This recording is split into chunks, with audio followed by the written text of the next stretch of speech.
Welcome to another edition of Daily Airline News, focusing on the tragic loss of Air India Flight 171. I'm Geoffrey Thomas, and I'm delighted to say, joined once again by my co-host Richard Godfrey in Frankfurt, Germany. Good morning to you, Richard. And good afternoon to you, Geoffrey. So, viewers, today the episode is called Conflicting Opinions. The preliminary report into the loss of Air India Flight 171 is not just inadequate, it's an insult. An insult to the families and friends of the 260 who died, and to every passenger, pilot, and professional who depends on aviation being built on precision and trust. This report reads like a bad joke. Vague timelines, loose approximations, and abouts in an industry where every millisecond, every data point matters.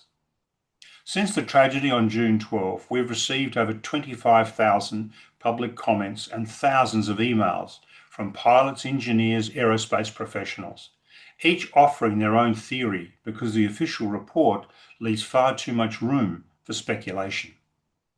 There is near unanimous agreement on one thing. The report lacks clarity. From there, opinions diverge wildly. That shouldn't happen. If the investigation were clear and credible, there would be no debate, just mourning. Instead, there's confusion, division, and in some corners, hostility. The Indian AAIB must act, and urgently. A thorough, fact-based interim report is essential. It's the only way to bring peace to grieving families and restore confidence for the flying public. Viewer comments and questions. Richard, what have these viewers been saying? Oh, they've been saying quite a lot. We had a very profound and thoughtful comment from one Japanese viewer at Meteor Shower 1. He wrote in Japanese, but I managed to get a Google Translate. The Air India crash should be considered a past 787 accident. We've talked previously about past accidents, and we've referred to Air India as a present accident and not a past accident. A very profound insight. And I agree. But the question then is, what was the cause of this past accident?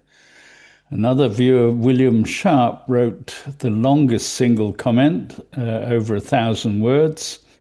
And he starts off with so many significant stakeholders, it should not be surprising that some of them would be pressing to release information that would protect their particular interests by absolving them early on. Obvious examples are Boeing and General Electric, their existing and developing business commitments, stockholders, and other parties. He analyzes the delays with the takeoff roll, the engine restarts, and the fuel switch movements. And he says a longer than normal takeoff roll may indicate abnormal aircraft or engine performance. This could have led to debris being picked up near the end of the runway. The delayed rotation may be linked to a late V1 call and decision to continue takeoff very close to the runway end. It's suggested that the FADEC may have already started automatic restarts before the crew took manual action. There may have been a transient electrical event, for example, a rat deployment, that interrupted or reset engine restarts. A power transient may have tripped fuel relays, briefly cutting fuel to the engines. The crew may not have known that restarts were already underway. Manual action to cycle the fuel switches might have interfered with the FADEC restarts, leading to a longer restart sequence. It's possible that both restarts were queued or interrupted, especially if the electrical system glitched due to rat deployment. This could reflect confusion or uncertainty by the crew about what was happening, possibly an indication of manual action being taken too late or under stress. Alternatively, the delay might be caused by something unobserved or not recorded, e.g., a crew distraction, checklist confusion, or other issues. The aircraft was already compromised during the takeoff roll. The crew may not have had incomplete situational awareness. Efforts to recover thrust may have interfered with or delayed FADEC recovery processes. Electrical transients from RAT deployment may have confused the system logic, contributing to thrust loss. And he concludes, could these delays be explained by something happening that we are not aware of? Apologies for this train wreck in a stream of closing gates that may somewhat be lacking in continuity. I think that's quite an analysis, and thank you for that, William Sharp. Yes, it is indeed. So, what were the key themes that the viewers were commenting on, Richard? Well, there's just about only one theme from the 3,500 comments in the last 5 days, and that is the focus on the fuel switches and who moved them from run to cutoff and who moved them back from cutoff to run. Yes, you're right. And I've got some examples of that discussion. Puta Jamora, cockpit voice conversation between the pilots and control tower is important to be released as it affects everyone in the world. However, the conversation went, whether in Hindi, English, the conversation must be released. Boeing will argue pilots cut off the engines, and Air India and the pilots will argue the engines simultaneously flamed out, without the pilots realizing this, cut off the switches and move them to run again. At Flynn Bourne says if the captain did accidentally, then they would turn them back on immediately, not after 10 seconds. There is just no way in hell that you look down and see that the switches are off and then take 10 seconds to turn them on. It's an absurd theory, and this was accidental. Kamraki says in such a situation, 10 seconds is about the right time for someone to fully grasp what's going on and take necessary action. Flyborn responds, Kamraki, the situation has already been grasped. That being the fuel cutoff switches were set to off. The issue has been identified by the co-pilot. The captain just needed to look down, see that they were off and turn them back on again. That does not take 10 seconds, and it certainly doesn't take 4 seconds between switch 1 and switch 2. Either the captain was utterly incompetent or it was deliberate. So Christian Gavrila and to Flyborn, remember that the co-pilot was not commenting from a chair at home, but he was also flying the plane manually at the time. He probably saw the engine shutdown message on his screen, not the actual switches. Flyborn back says, by co-pilot, do you mean the first officer? The FO was indeed flying the plane. That's why it's not up to him to switch the switches back on. He identifies it to the captain, who is not flying the plane, and the captain should have been able to very quickly look down and see the issue and rectify it. So what do you think of that exchange, Richard? Yeah, an interesting debate. And we have concluded in previous episodes that the fuel switches were moved deliberately and not accidentally. And what is not clear is why the fuel switches were moved deliberately. What was the intent? Was it to try and save the aircraft? Or was it to try and crash the aircraft? Or something else? Was it just a momentary lapse of cognitive function or a so-called brain fart? So what do the viewers think about the intent behind the fuel switches being moved? Andrew Charles 7873 says, It's happened before, sadly, and he cites Japan Airlines Flight 350 in 1982. Yes, that was a DC-8. Royal Air Maroc Flight 630 in 1994, where the pilot crashed the aircraft, killing 44. Egypt Air Flight 990, we've talked about that before, 217 perished. Silk Air 185, which I was very much involved with in 1997. That was pilot suicide, 104 lost their lives. Lamb in Mozambique, Flight 470, 53 passed away. Malaysian Airlines MH370, pilot suspected, 239 killed, and German Wings co-pilot deliberately crashed the aircraft, 150 killed. So it's a pretty sobering summary, Richard, is it not? Yeah. And it has happened before and several times in the whole scheme of things over the years. Very few incidents, but they have taken place. The question I have in my mind is because it's happened before, does that mean that Air India was one of on this list? And I think the jury's out on that question. Mm. I have another viewer at Gabriel JM says, gentlemen, it seems to me from your dialogue and discussions that you are tending towards a primary cockpit error, intentional or otherwise, rather than any electronic or avionic problem. A very subtle but noticeable shift is what he says.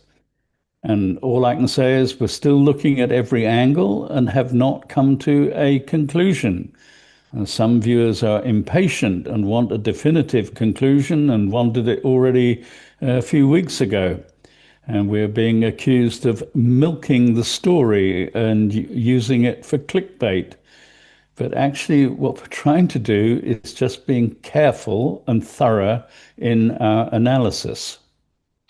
And if we were chasing clicks, we would have far more salacious headlines and far more salacious photographs, and viewers would note that, in fact, our most of our photographs that we use on our introductory slide is, in fact, of that particular aircraft, but in a nicer time when it was flying into Melbourne, not crashed wreckage, and we have never shown the footage of it actually exploding. So just to get that in perspective.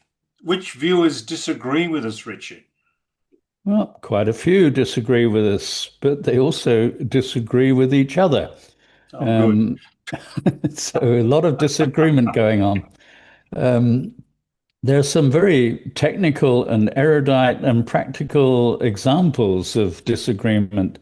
Let me give you a summary of a discussion that was going on and on and on and on, started by Joseph J9R7G. Concerning the 787 battery situation, I find it more than disconcerting that the fix Boeing came up with for the battery overheating and thermal runaway was a more robust battery enclosure and better venting of hot gases. Isn't that like claiming you solved your chronic flatulence by installing a window fan? And JMW80 said, bloody brilliant, laughing out loud.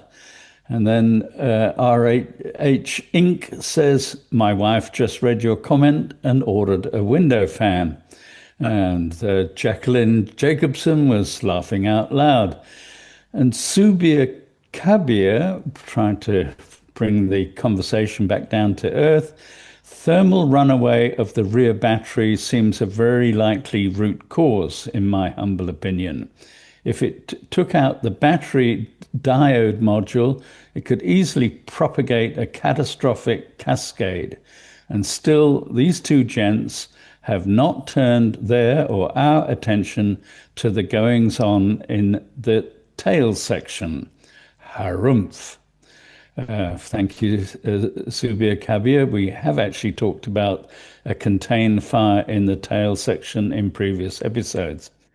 Then Mentaculus 42, except you are forgetting the complete redesign of the actual battery battery manufacturing process, change of design, vendor, and supporting electronics. Your comment is, and I quote, ultra crepidarianism at its peak, whatever that is. And Yeah. then BLW 9641, but the battery system was completely redesigned and a different vendor now supplies this system to Boeing. And Kabir comes back, did I detect a peak? Question mark. And another comment, this time quoting Latin, ne supra crepidam suta judicaret. Well, I believe many of us may be guilty such wise, running away with elaborate hypotheses, yet better than timidity that uncovers nothing. Ooh, Mm. it's a long time since I did Latin at school, but I looked up ne supra crepidam suta judicaret, and it says, let not the shoemaker judge beyond the sandal. In other words, it's an ancient admonition against overstepping one's expertise. And it apparently comes from a story involving a Greek painter, Apelles, and a story told by Pliny the Elder. A shoemaker once pointed out a flaw in a sandal in one of Apelles' paintings, and so Apelles corrected it. Emboldened, the shoemaker began to criticize other parts of the painting outside his domain of expertise. And Apelles replied with the proverbial suta ne ultra crepidam, shoemaker not beyond the sandal. Getting a lesson in Latin. Uh, Yeah. but what concerns do viewers legitimately have about the information we present in our episodes? A Chitty has made 35 comments and puts us and a number of other viewers under scrutiny.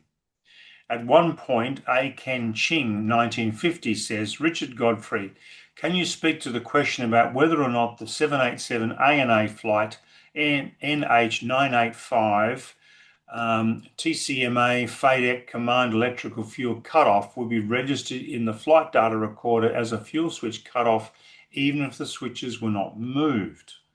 Then A.E. Chitty comes back from what Richard has said previously. I am certain his answer will be that a FADEC command cutoff will be registered in the FDR as a fuel switch transition. Ken Ching, 1950 to A.E. Chitty, 1. Cool, that requires great depth of knowledge to know that and how events are recorded. Would love to know the documentation source for this kind of thing. Richard. Yeah, well, we've been careful to quote our sources. We have included a number of extracts from Boeing documentation, which, in our view, is the key authoritative source. We have quoted extracts from the FCOM, the Flight Crew Operating Manual. On the FDR, it was built by General Electric, so we quoted the GE technical overview on the EAFR.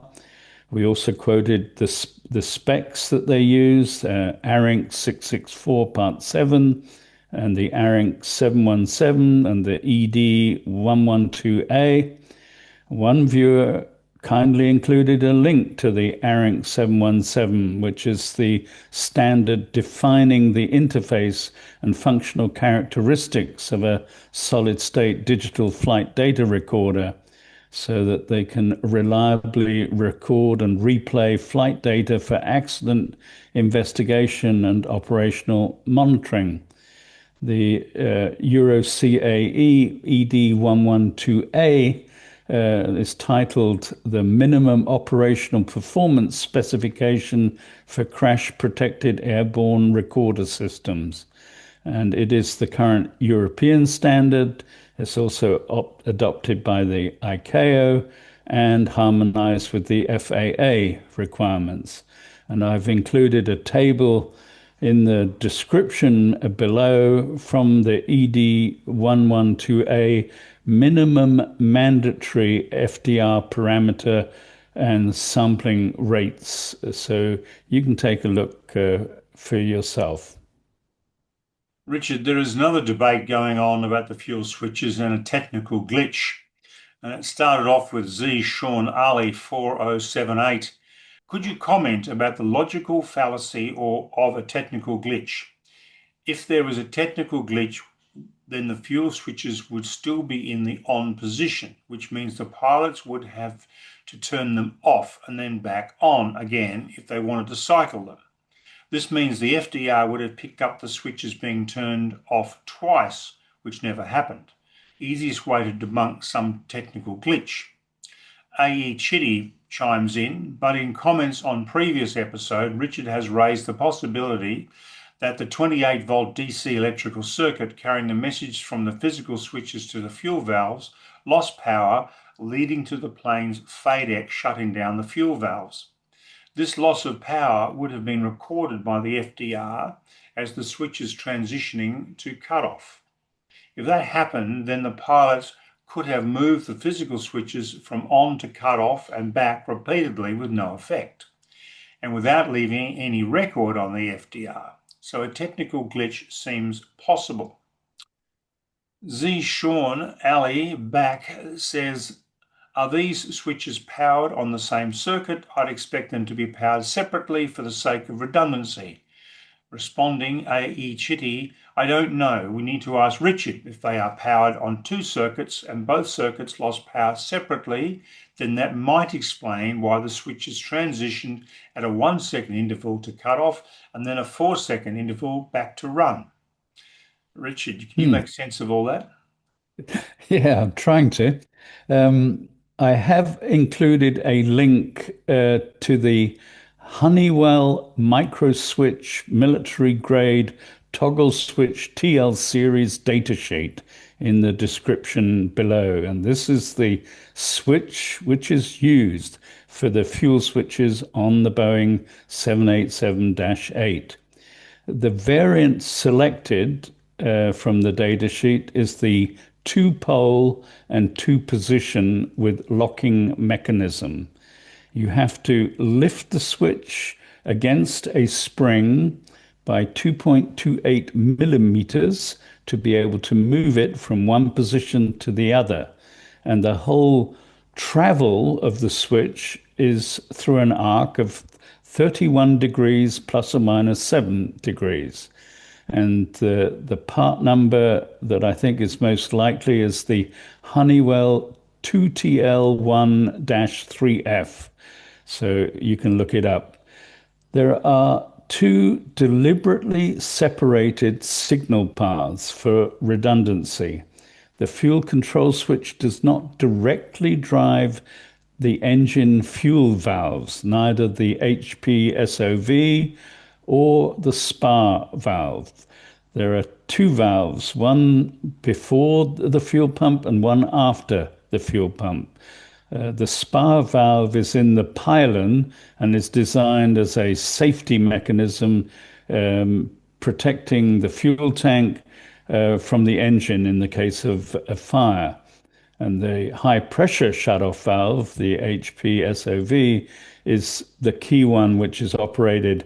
They're both operated by the EEC and the FADEC, but that's the key one that we're concerned with. When you move the fuel switch position, it's captured electrically and converted into digital data by the remote data concentrator, an RDC. And that informs the EEC, the engine electronic control, and the FDR of what's going on. And the EEC then manages the valve actuation. So in this configuration, both the RDC and the relay drivers are expected to operate on a 28-volt DC bus, which is part of the redundant secondary power distribution architecture of the aircraft. Fascinating stuff, Richard. Really interesting debates between these folks because they obviously know what they're talking about, although still confused, as we said, by this inconclusive report. But let's finish off with a couple of nice comments from H. Tuckwin. 26,000 now, that's 26,000 subscribers from 13.2. Well done, gents. The content is just too nice. Nothing fancy like other YouTubers, just cold, hard facts and well thought out analyses. Thank you. And Be Joyful said, I would I would see this channel warrants 100,000 subscribers. I agree with that Uh, sentiment. yeah, me too. And many thanks for those kind comments. Yeah, And it's yeah, we do our best. and talking of that, viewers, please do subscribe to us. We'd love to have you as a subscriber, and we're going to be rolling out some interesting things for subscribers soon too, which we'll have details of shortly. But please keep the likes coming, and please keep the comments coming. They're absolutely fantastic. So, Richard, we'll be back tomorrow, will we not? Indeed, we will. Yeah, we've had a day off. That's one day off. We've got to work now. So, viewers, we'll be back tomorrow with your analyses, your further comments, and we're also digging around. We are getting some special bits and pieces of information that are filtering through to us. So we're trying to build a picture to try and make sense of a report that really doesn't make sense. So, Richard, thank you very much indeed for all the work you've done on this. And You're very welcome. and viewers, please tune in tomorrow. We look forward very much to your company tomorrow. Thank you.